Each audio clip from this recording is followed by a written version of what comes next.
Halo semua, balik lagi di segmen bahas Super Sentai. Jadi sesuai sama preview kemarin dan jadi bahasan juga ya di media Tokusatsu, kalau episode kali ini akan kedatangan Go On Red. Ya boleh gue bilang kalau episode kali ini jadi episode fanservice lah ya, bagi fansnya Go Onger terutama. Enjoy dan nikmatin aja dengan santai pembahasan kali ini. Jadi mari kita bahas Bakugo Sentai Boom Boomger episode ke-12. Yuk kita bahas. Jadi di awal kita diperlihatkan para Hashirian, Dekotorade, Itasha sama Yaruka yang lagi mengeluhkan komandan baru mereka, Komandan Cannonborg. Taunya yang digibahin muncul dan dengar semuanya. Ya ini bikin Dekotorade CS panik sendirilah. Namun untungnya mereka nggak diapa-apain, jadi cuma dikasih gertakan aja sedikit. Kalau mereka ngelakuin hal-hal semacam itu lagi, ya mereka akan dimodifikasi. Dan karena komando saat ini dipegang langsung sama Komandan Cannonborg, maka dia pula yang bikin kurumaju baru, yang kali ini terbuat dari geta atau sendal tradisional dari Jepang ya, yang terbuat dari kayu. Ya mirip-mirip lah sama bakiak atau terompah ya, kalau di sini sama-sama terbuat dari kayu. Beralih ke Taiya yang sepertinya habis ngelakuin misi pengiriman ya, dan baru mau balik ke markas. Namun langkahnya terhenti karena mendengar suatu suara. Dan setelah ditelusuri, ternyata suara tersebut berasal dari sebuah DX. Maksudnya dari sebuah mobil. Yang awalnya Taiya ngira kalau itu adalah Boom Boom Car. Dan Taiya juga agak kaget pas tahu ternyata dia bisa ngomong. Dan di sini si mobil itu juga melakukan sedikit perkenalan singkat kalau dia bernama Speedor dan dia adalah makhluk yang berasal dari Engine World atau dunia mesin. Kemudian Speedor pun dibawa ke markasnya Boom Boomger. Dan di sini Speedor minta bantuan ke para anggota Boom Boomger buat nemuin partnernya yang bernama Sousuke. Karena ketika si Speedor ini datang ke dunia ini, dia gak sengaja nabrak atau tertabrak oleh sesuatu yang berdampak buruk ke engine soul-nya, yang bikin dia gak bisa berubah ke wujud atau ukuran aslinya. Sehingga kalau ada Sousuke ya diharapkan bisa membantu gitu. Well, disclaimer dikit, jadi gue belum pernah nonton serialnya Go Onger. Dan bisa dibilang juga gue nih fans baru ya di Tokusatsu, karena gue juga baru ngikutin Tokusatsu secara ongoing itu sejak tahun lalu, yakni lewat Kamen Rider Geats dan juga Osama Sentai King Oger. Bahkan untuk Super Sentai, gue baru namatin 2 series doang, yakni ya King Oger tadi dan juga Kyoryuken Sentai Zyuranger. Makanya kalau ada plot point atau teori dari serial Go Onger yang kebawa di episode kali ini dan kemudian gue nggak notice, ya gue mohon maaf ya. Jadi pada akhirnya ya gue ngambil POV atau sudut pandang orang awam ketika ngebahas episode kali ini. Dan di sini lanjut, Speedor juga cerita kalau dulu dia sama teman-temannya tim Go Onger pernah melawan Gayard dan menjaga perdamaian. Ngomongin soal partner ya, ini mengingatkan Mira sama Taiya dan Bunchan. Ini juga jadi kebetulan yang sangat betul ya, dimana yang nemuin Speedor tuh Taiya, yang mana Taiya kan seorang pengantar barang. Dan di sini Taiya juga ngejanjiin Speedor buat bisa nemuin partnernya dan nganterin dia ke partnernya itu. Kita beralih ke pos polisi tempat Joe Akuse bertugas, yang kedatangan seorang bocil yang lagi nangis karena kehilangan ibunya. Dan si bocil ini juga diantar sama seorang pria yang gayanya agak nyentrik ya, dengan jaket ala-ala pembalap gitu dan rambutnya yang seperti itu, warnanya merah pula ya. Ya udahlah, kita tahu kalau dia adalah Sousuke Ezumi, sang Go On Red dan partnernya si Speedor tadi. Cuman di sini dia nganterin si bocil ke polisi tuh bukan buat nyerahin semuanya ke polisi gitu aja, tapi dia cuma nitipin si bocil dan dia yang bakal nyari ibunya. Ya di sini dibilangin sama Joe kalau itu tuh ya tugas polisi, jadi warga sipil gak ada kewajiban untuk itu. Tapi Sousuke mana mau dengar dan dia langsung pergi buat nyari ibunya si bocil tadi. Dan di sini dia pakai koin buat penunjuk arah, yang awalnya bikin Joe juga agak skeptis. Tapi ya gak lama si ibunya ketemu dan si bocil bisa balik lagi sama ibunya. Dan Kurumaju tadi pun mulai beraksi. Jadi dia punya kemampuan untuk mengubah alas kaki orang-orang menjadi geta yang akhirnya bikin kericuhan dan menghasilkan gasolin. Boom Boom Ger yang lagi dalam misi pencarian pun terpaksa menundanya dulu untuk menghentikan kekacauan yang dilakukan sama si Geta Guruma tadi. Joe juga dihubungin sama Bunchan dan langsung lari menuju TKP. Taiya dan kawan-kawan pun berubah dan terjadilah pertarungan melawan Nejireta. Dan fightingnya lagi-lagi keren dan gue suka lah. Gak lama Joe pun datang dan langsung Henshin buat join pertarungan.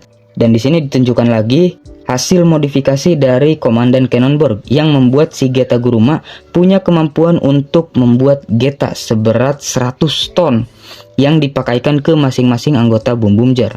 Praktis hal ini bikin Boom Boom Ger gak bisa bergerak karena bebannya yang terlalu berat. 100 ton bayangin ya.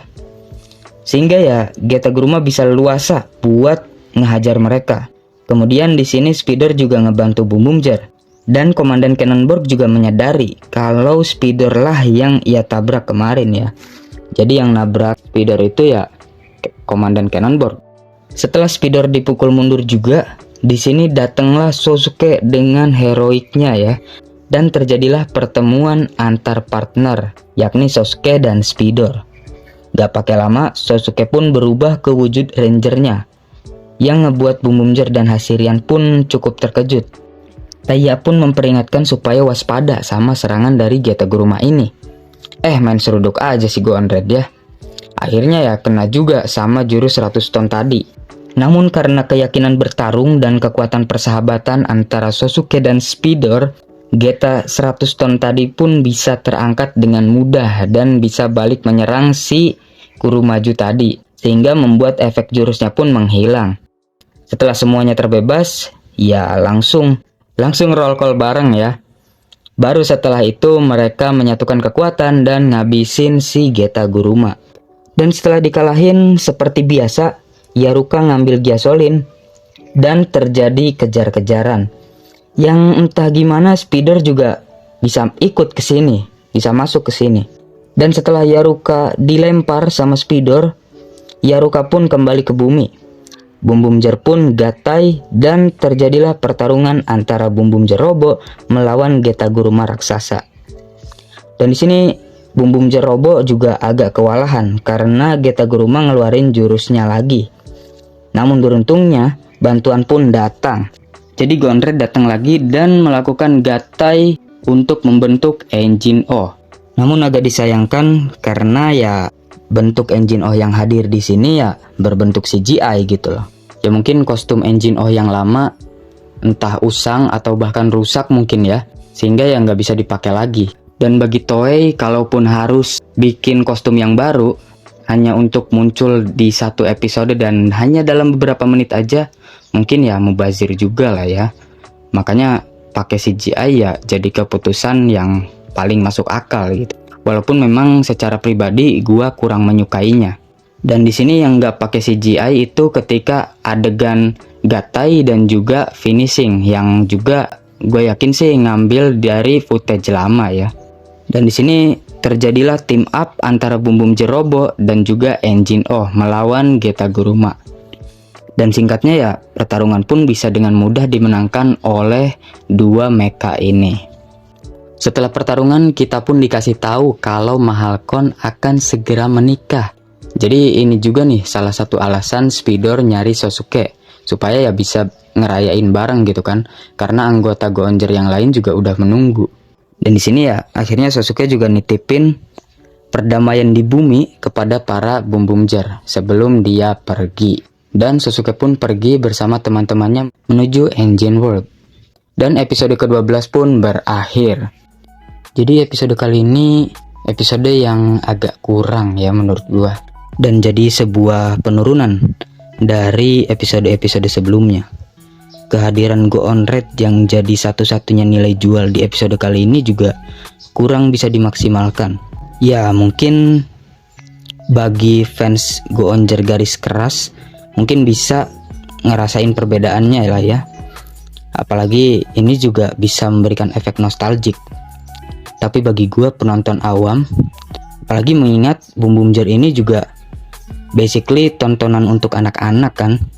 Banyak juga mungkin anak-anak yang bahkan belum lahir pada saat Go On Jar ini tayang pada 2008. Jadi seharusnya episode kolaborasi seperti ini ya bisa membuat kita para penonton awam tuh ya paling nggak bisa tertarik sama karakter atau sesuatu pendahulu yang dihadirkan pada episode atau ya tayangan pada masa kini gitu. Paling nggak kita jadi kepo dan ngulik tentang karakter tersebut. Tapi gua nggak ngerasain hal itu di sini. Belum lagi pertarungan raksasa yang menggunakan CGI yang menurut gua itu jadi salah satu kekurangan juga. Ya, jadi gitulah ya untuk pembahasan kali ini. Kalau kalian punya pendapat yang berbeda, boleh kalian tulis di kolom komentar juga ya. Dan di next episode kita akan melihat para Boom Boom Jar sepertinya kelelahan nih, entah karena apa ya. Kemudian juga akan muncul Boom Boom Car baru dan juga Boom Boom Jar Robo versi jahat mungkin ya. Jadi ini cukup menarik dan patut dinantikan juga. So, untuk video kali ini gue akhiri ya. Jadi terima kasih buat kalian yang udah nonton. Oh ya, gue juga punya sosial media yang lain juga ya. Di Instagram gue ada, dan di Facebook official sekarang udah ada fanpage dari Tontoku. Kalian bisa cek juga ya. Dan di TikTok juga ada, cuman kontennya beda. Tapi kalau kalian suka ya boleh juga di follow ya. So itu aja untuk video kali ini. Sampai jumpa lagi di video berikutnya. Bye bye guys.